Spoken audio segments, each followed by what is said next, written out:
Hello friends, स्वागत है आप लोगों का एक बार फिर से आपके चैनल स्टार्ट टू बेसिक में। फ्रेंड्स, हम लोग पढ़ रहे हैं एनसीईआरटी के माध्यम से ज्योग्राफ़ी। 11th क्लास की ज्योग्राफ़ी चल रही है।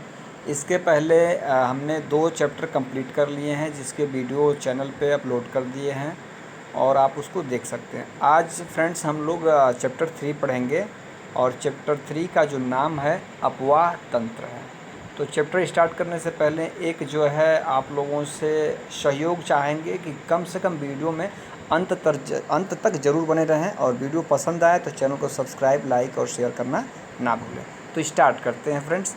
चैप्टर का नाम है अपवाह तंत्र। देखिए, तो आइए पहले अपवाह तंत्र क्या है इसके बारे में हम समझ लें, उसके बाद से जो है लाइन बाय लाइन चैप्टर को कंप्लीट करेंगे। फ्रेंड्स, है अपवाह। अप मतलब देखिए, अप का मतलब देखिए क्या हो गया, ऊपर, ठीक है। और बाह का मतलब क्या होता है, बहना, ठीक है। बाह का मतलब क्या हो गया, बहना। तो अपवाह का मतलब सीधा सीधा क्या हो गया कि ऊपर से बहना, मतलब ऊपर से बहना। अब ऊपर से क्या बहेगा फ्रेंड्स, यानी ऊपर से नीचे की तरफ क्या बहेगा, नदी कोई बहेगी या नाला कोई बहेगा। तो जब कोई चीज़ बहेगा यानी उसमें क्या बह रहा है, जल बह रहा है, यानी ऊपर से नीचे जो बहे उसी को अपवाह कहते हैं। और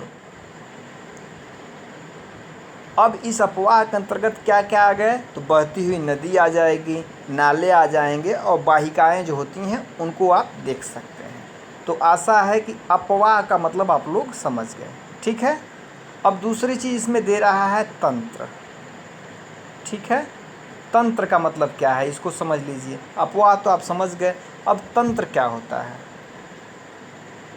तो जो अपवाह, जैसे ऊपर से नीचे कोई नदी बह रही है या नाला बह रहा है, अब इन्हीं का जो जाल हो जाए, यानी बहुत ज़्यादा संख्याओं में, जैसे ये नदी है, इसकी सहायक नदी आके इसमें मिल गई ऐसे, तो ये क्या हो जाता है, एक जाल बन जाता है। जैसे नदी की सहायक नदियाँ इसमें आके मिलती हैं तो क्या बन जाता है, जाल बन जाता है। और इन्हीं सहायक नदियों के जाल को क्या कहते हैं, हम तंत्र कहते हैं।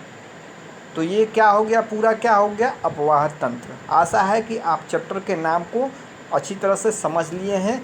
अब हमें अपवाह तंत्र यानी नदियों के अपवाह तंत्रों के बारे में पढ़ना है इस चैप्टर के अंतर्गत। बहुत ही मज़ेदार चैप्टर है, कंपटीशन के दृष्टिकोण से भी बहुत ज़बरदस्त है। तो एकदम चैप्टर को ध्यान से आप देखिए। आइए, कह रहा फ्रेंड्स, आपने वर्षा ऋतु में बहती नदियाँ, नाले व वाहिकाएँ देखी होंगी जो अतिरिक्त जल बहाकर ले जाती हैं। अगर ये वाहिकाएँ न होती तो बड़े पैमाने पर बाढ़ आ जाती। जहाँ ये वाहिकाएँ क्या होती हैं, अवरुद्ध या अस्पष्ट हैं, वहाँ बाढ़ का आना क्या है, एक सामान्य परिघटना है। मतलब जहाँ अवरुद्ध हो जाएंगी ये वाहिकाएँ, वहाँ क्या आ जाएगा, बाढ़ आ जाएगा। बिल्कुल सही बात है।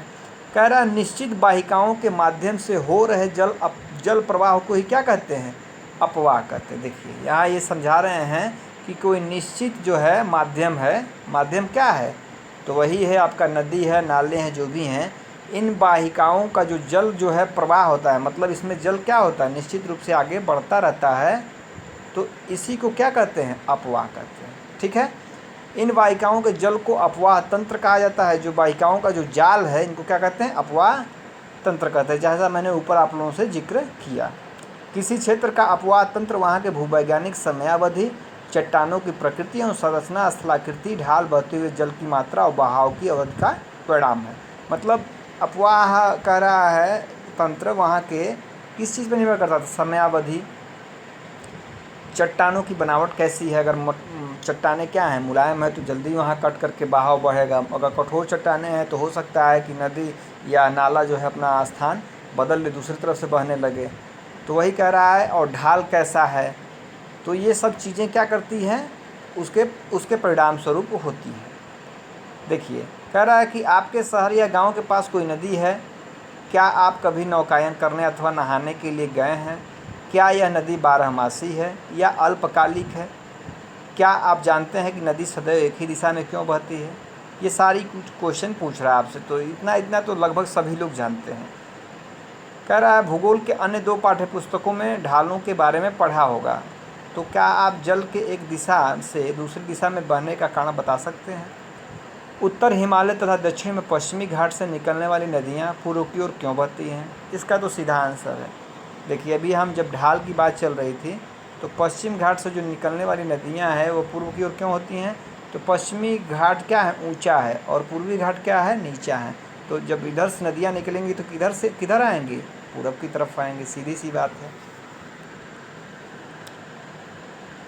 कह रहा है कि पश्चिम बंगाल की खाड़ी में अपना जल विसर्जित क्यों करती हैं?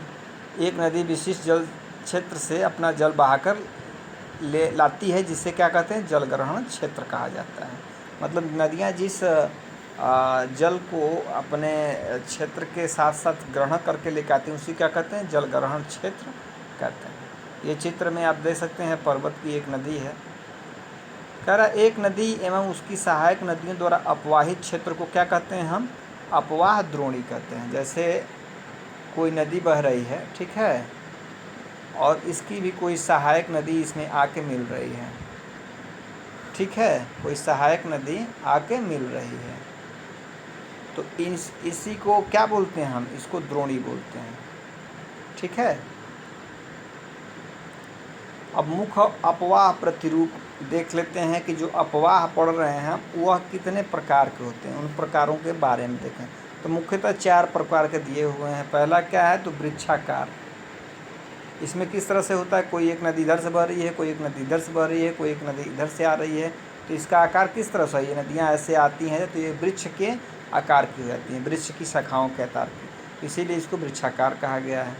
दूसरा कह रहा है कि नदियाँ क्या होती हैं? तो अरीय, मतलब रेडियल प्रवाह में, अरीय प्रतिरूप में नदियाँ बहती हैं, ठीक है।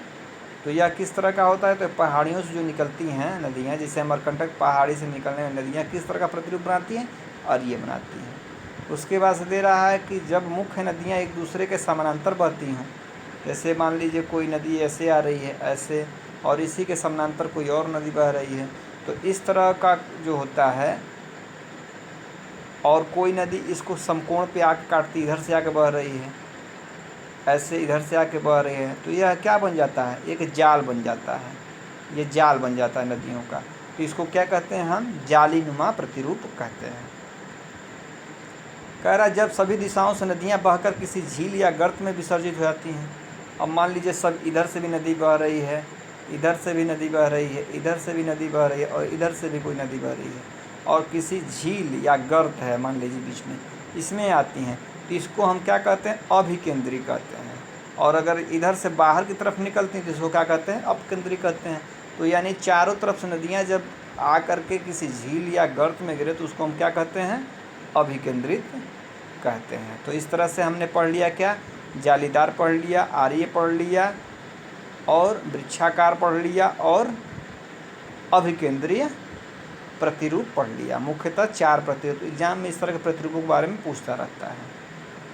ये फ्रेंड्स आपके सामने भारत का मानचित्र है, और इसमें जो है नदियाँ के भारत की जो मुख्य नदियाँ उनको दिखाया गया है। आप देख सकते हैं महानदी यहाँ दिखा रहे हैं, ये गोदावरी है, कृष्णा नदी है, तुंगभद्रा है, कावेरी नदी है। पश्चिम तट की नदियाँ में ताप्ती है, नर्मदा देख रहे हैं, माही है, ठीक है। फिर जो है ये जो है जमुना की सहायक नदियों में देख सकते हैं चंबल है, सिंधु है, सिंध नदी है, बेतवा है, केन है, सोन नदी है। गंगा की सहायक नदियों में देख सकते हैं यमुना आके है, शारदा है, गोमती है, घाघरा है, गंडक है। ये सब किसकी हैं? गंगा की सहायक नदियाँ हैं। एक तरफ से यहाँ तिब्बत से निकल रही है सांगपो, जिसको ब्रह्मपुत्र कहते हैं, ये इधर आकर बांग्लादेश में किस नाम से जानी जाती है? जमुना।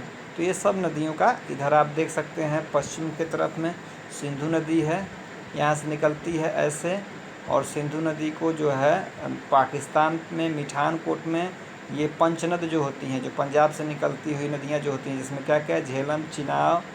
झेलम है, चिनाव है, रावी है, सतलज है, और ब्यास नदियाँ आकर के पठानकोट में मिलती हैं, मिठानकोट में, और वहाँ से फिर सिंधु की एक धारा जा करके अरब सागर में गिर जाती है। तो इस तरह से ये नदियों के बारे में दिए हैं।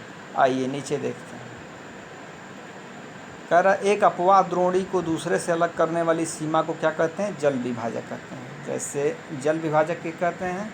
तो जैसे एक ये अपवाह द्रोणी है, ठीक है फ्रेंड्स, और दूसरी अपवाह द्रोणी यहाँ है, और बीच में कोई पर्वत या पठार आ गया, तो यही क्या करता है, इन दोनों के जल का क्या करता है, विभाजन करता है। तो इसी को क्या कहते हैं हम, जल विभाजक कहते हैं। क्लियर हो गया। आइए, बड़ी नदियों के जल ग्रहण क्षेत्र को नदी द्रोणी, जब छोटी नदियाँ नालों द्वारा अपवाहित क्षेत्र को जल संभर ही कहा जाता है। अब बड़ी नदी कोई है तो उसकी द्रोणी को क्या कहते हैं, हम नदी द्रोणी कहते हैं, और छोटी नदी है जो अब बह रही है उसके जो द्रोणी होती है उसको हम जल संभर के नाम से जानते हैं। दो नाम देखिए यहाँ आ गया, याद करने के लिए ये बहुत ज़रूरी है।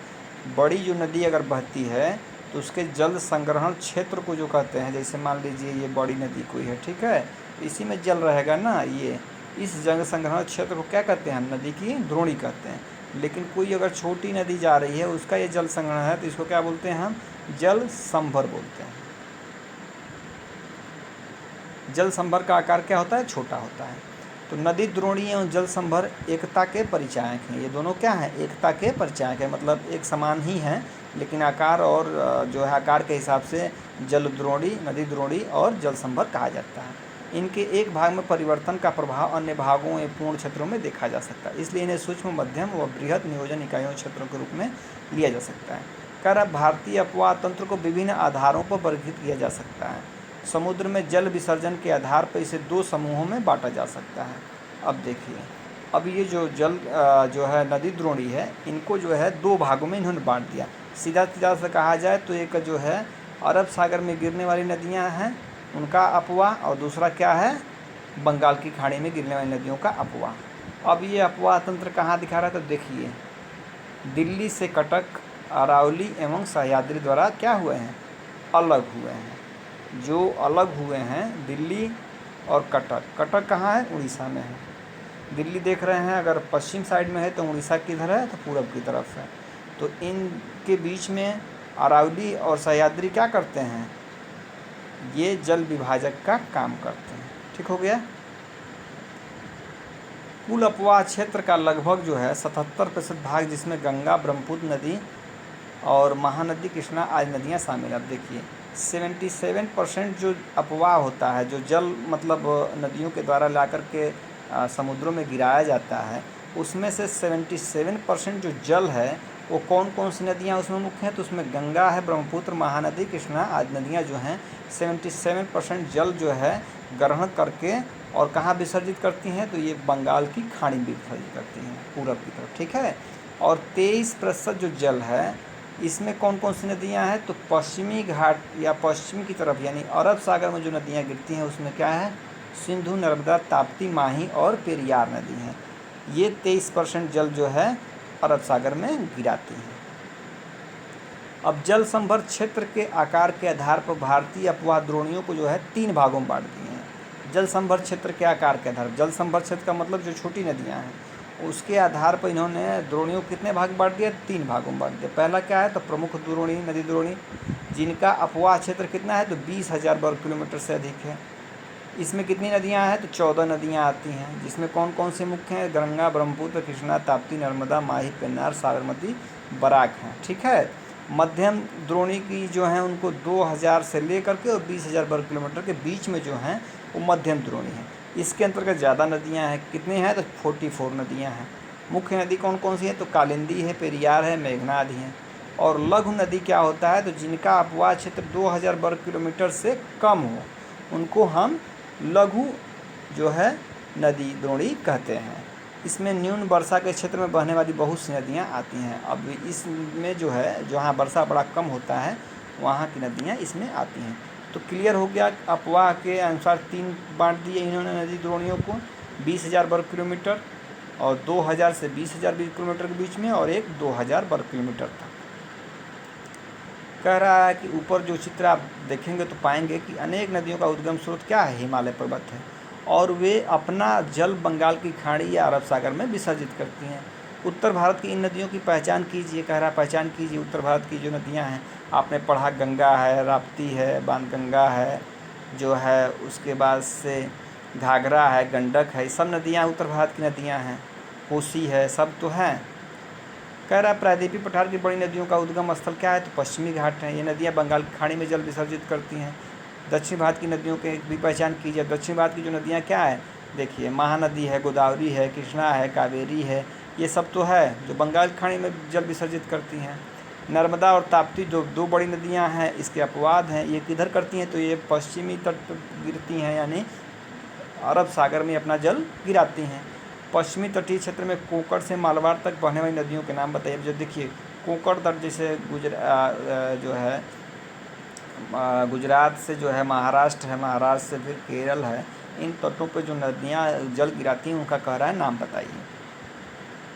अब उद्गम के प्रकार, प्रकृति और विशेषताओं के आधार पर भी भारतीय अपवाह तंत्र को क्या कहते हैं, हिमालयी अपवाह तंत्र व प्रायद्वीपीय अपवाह तंत्र में विभाजित किया। अब देखिए, अब जो नदियां हैं इनको दो तंत्रों में बांट दिए। एक तो एक हिमालय से जो निकलने वाली नदियां हैं, और दूसरा जो है प्रायद्वीपीय जो पठार अपना है वहाँ से जो नदियाँ निकलती हैं तो उसका दे दिए, यानी दो, एक हिमालयी नदियाँ हो गई और एक मध्य भारत कहिए या प्रायद्वीपीय पठार का नदियाँ हैं। अब देखिए कह रहा है कि इस विभाजन में जो कि योजना में चंबल, बेतवा, सोन आदि नदियों का वर्गीकरण करने में समस्या है। चूँकि देखिए चंबल, बेतवा, केन और सोन जो नदियां हैं ये जो है जो है निकल करके मध्य पठार से बीच से ये जा कर के जमुना में गिर जाती हैं, जमुना की सहायक नदियां हैं। तो इनका वर्गीकरण थोड़ा करने में मुश्किल हो रहा है, लेकिन उत्तर भारत की नदियाँ और दक्षिण भारत की नदियाँ, जैसे पठार का भाग जो पठारी भाग है उसकी नदियों का वर्णन कर सकते हैं। कह रहा है उत्पत्ति व आयु में हिमालय से निकलने वाली नदियाँ क्या है, पुरानी हैं। हिमालयी नदियाँ क्या हैं, तो पुरानी हैं। फिर भी यह अपवाह तंत्र वर्गीकरण का सर्वाधिक मान्य आधार है। इस पुस्तक में इसी का अनुसरण किया गया। तो फ्रेंड्स, भारत के जो अपवाह तंत्र हैं इसको हम अगले वीडियो में पढ़ेंगे। आप आज का चैप्टर यहीं हम समाप्त करते हैं। आशा है आप लोगों को वीडियो पसंद आया होगा। अगर वीडियो पसंद आता है तो जो है ज़रूरतमंदों को शेयर, लाइक और कमेंट करना ना भूलें। मिलते हैं अगले वीडियो में, तब तक के लिए नमस्कार, धन्यवाद।